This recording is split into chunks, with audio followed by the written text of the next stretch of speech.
Será que ser um líder religioso ou uma pessoa religiosa é a garantia de se ter uma espiritualidade desenvolvida?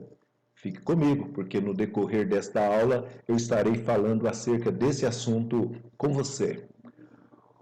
O livro de João, no Evangelho, no capítulo 3, do versículo 1 ao versículo 10, a Bíblia, ela traz o relato, ela traz uma conversa, ela traz um encontro que aconteceu entre Jesus e Nicodemos. Nicodemos, ele era líder, ele era um fariseu, líder da religião judaica. O fariseu, dentro da religião judaica, ele tinha o principal papel ensinar a lei de Moisés ao povo de Israel, aos judeus, os praticantes da religião judaica. Então ele tinha essa responsabilidade de estar trazendo esse ensinamento. Curiosamente, quando se lê o texto, nós percebemos que Nicodemos foi ter com Jesus de noite, né? E isso tem algo a nos ensinar. Por quê? Porque Nicodemos, ele era referência, ele era um líder religioso, referência, e tinha o papel, como eu já disse, de ensinar ao povo de Israel acerca da lei de Moisés, da sua interpretação e também da sua prática no cotidiano, no dia a dia.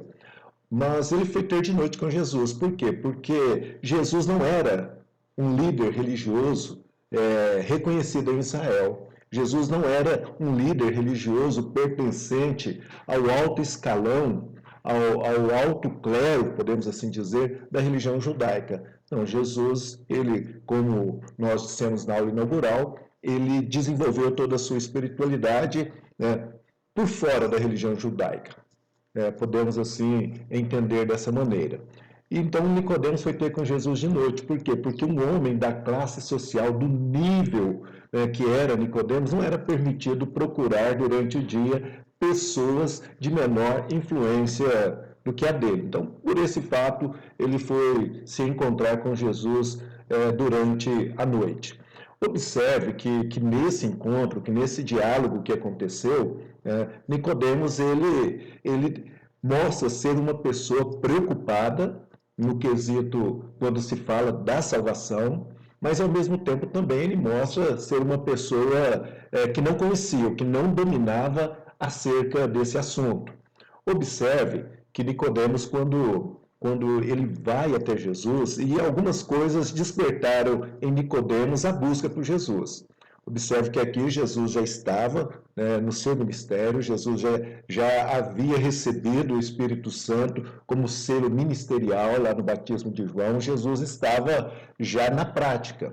E uma coisa muito bacana, muito interessante acerca de Jesus, é que o maior tempo ministerial investido por Jesus, Jesus passou a maior parte do tempo ensinando e não fazendo milagres. Ele fez vários milagres, tem mais de 30 milagres relatados nos evangelhos que Jesus realizou, mas o foco ministerial de Jesus não era os milagres, não era as curas, não era as libertações, não. O foco principal do ministério de Jesus era trazer conhecimento, era trazer uma interpretação saudável acerca das Escrituras e acerca dele mesmo, o próprio Cristo. Então Nicodemos, ele deve ter, de alguma forma, ouvido falar, ou quem sabe ele mesmo tenha escutado alguma palestra, algum ensino de Jesus, que despertou nele uma necessidade. Ele percebeu que havia dentro dele um vazio, mesmo sendo uma pessoa religiosa, espiritualmente havia dentro dele uma falta de preenchimento, um vazio, e por causa disso ele foi procurar Jesus. Então, voltando lá na pergunta inicial, quando começamos essa aula, pode uma pessoa, pode um líder espiritual, um líder religioso ou uma pessoa religiosa ser plena no sentido da sua espiritualidade? Então, por aqui a gente já percebe que a questão religiosa, ela não é vital, ela não é determinante para que uma pessoa possa ter a sua espiritualidade desenvolvida. Até certo ponto, ela pode até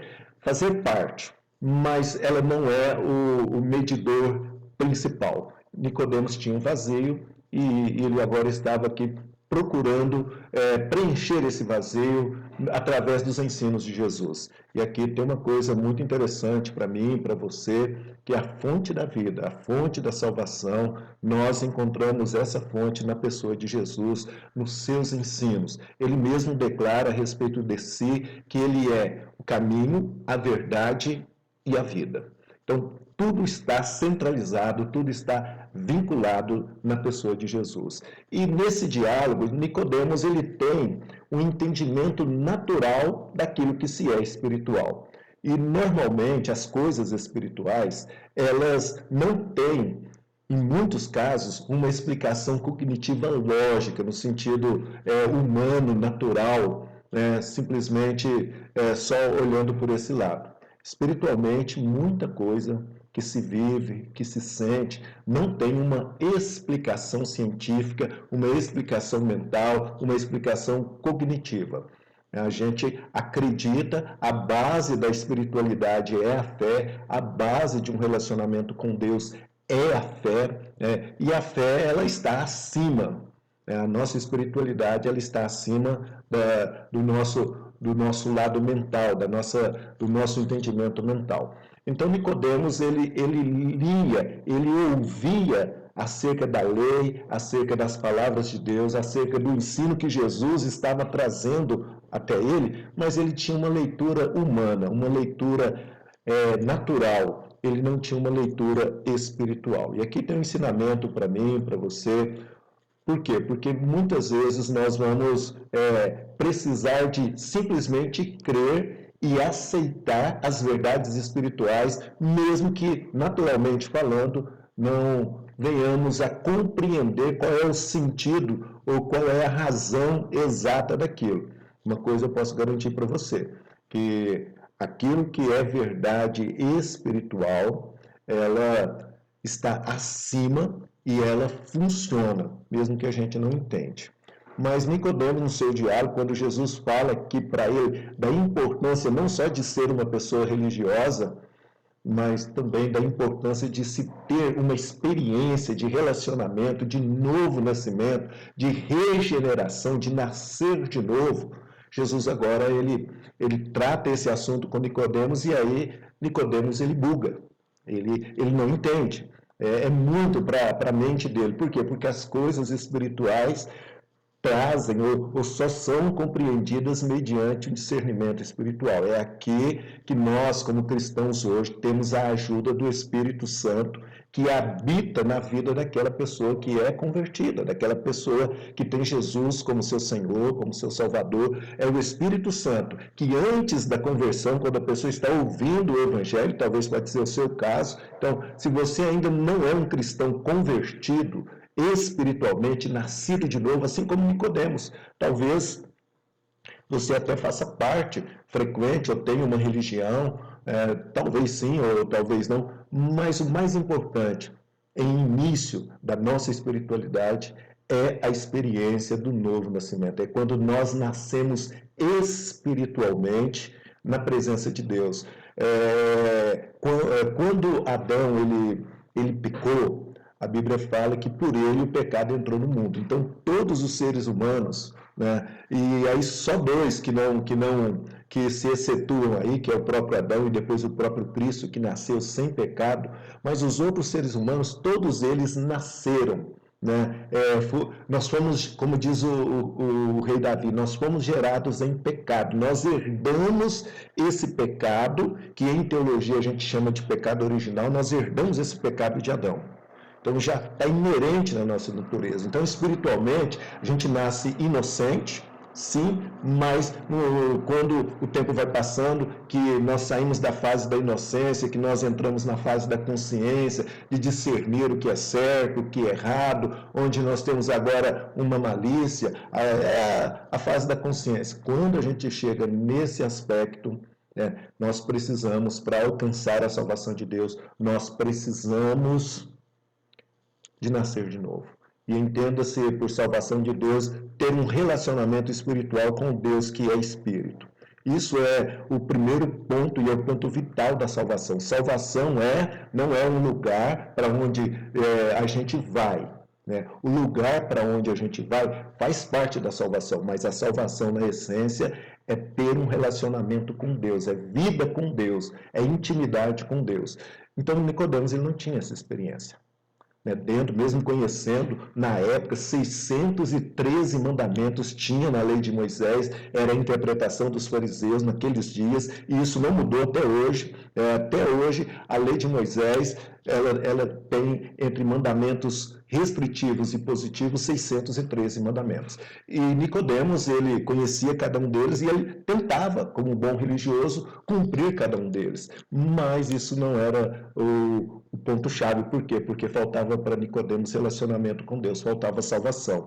E para ter esse relacionamento com Deus, para ter essa salvação que Deus oferece, é somente mediante o novo nascimento. Então, toda pessoa, para ter a sua espiritualidade ativada, ela precisa de nascer de novo. E isso é um aspecto muito acima da religião.